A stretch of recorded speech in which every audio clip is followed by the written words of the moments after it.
In this problem, we're going to solve a triangle given the lengths of two sides of the triangle and the measure of the angle between them.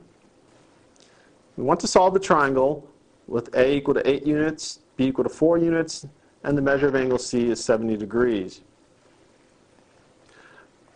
We're going to start by finding the third side, or the length of the third side, C, by using the law of cosines.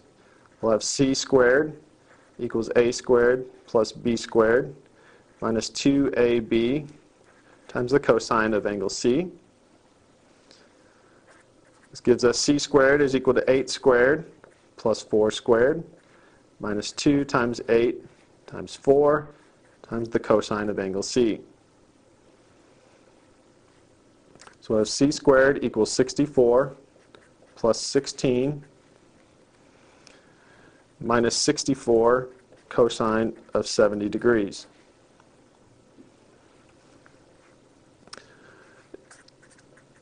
Simplifying, we'll get C squared is equal to 58.11. And take the square root of both sides using the positive square root, since C is the length of a side. We'll get that C is equal to 7.62 units. We now have the lengths of the three sides of our triangle. Our next step will be to find one of the other remaining angle measures. We have that side A is 8 units, side B is 4 units. The measure of angle C is 70 degrees, and we found the length of side C to be 7.62 units. We're going to use the law of cosines to find the measure of angle A. We can write A squared equals B squared plus C squared minus 2BC times the cosine of angle A. And we'd like to isolate this cosine of angle A, so we're going to rearrange our terms to get the 2BC cosine A by itself. We'll get 2 times B times C times the cosine of angle A will equal B squared plus C squared minus A squared. Next, we'll divide both sides by 2BC. So we'll have cosine of angle A is equal to B squared plus C squared minus A squared divided by 2BC. And we know all three lengths, so we can plug in the values that we have.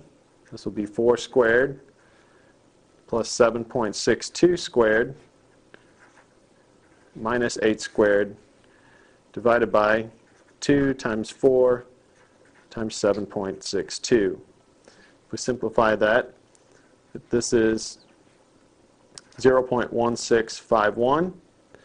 So we have cosine of angle A is 0.1651, or the measure of angle A is cosine inverse of 0.1651, or about 80.5 degrees. We were given that the measure of angle C was 70 degrees. We just found the measure of angle A to be 80.5 degrees. We can now find the measure of angle B by subtracting. The triangle has 180 degrees, so we'll subtract off 70 degrees and the 80.5 to give us the measure of angle B as 29.5 degrees.